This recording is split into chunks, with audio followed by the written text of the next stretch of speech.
48 40 44 48 60 48 80 49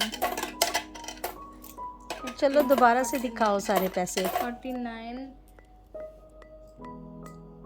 49 40। ये कैसे हो सकता है? किसी ने मेरी से चोरी की है। अच्छा किसी ने दिखाओ। मेरे से चोरी की है।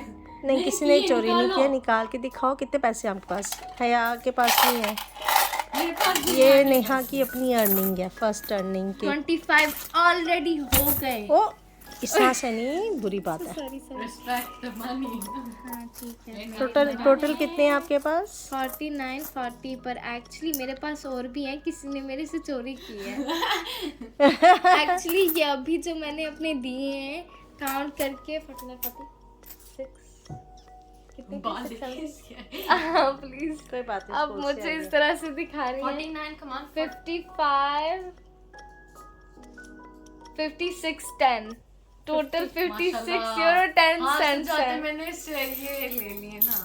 7 यूरो और भी। 5 यूरो उससे ज़कात के लिए, आई मसद की फलस्तीन के लिए।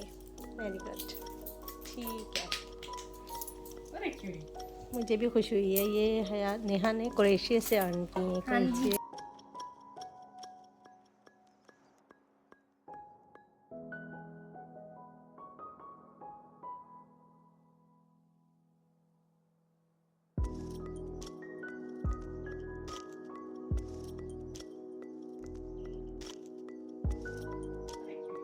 मुझे भी खुशी हुई है, ये हया नेहा ने क्रोएशिया से अर्न की है। हाँ जी।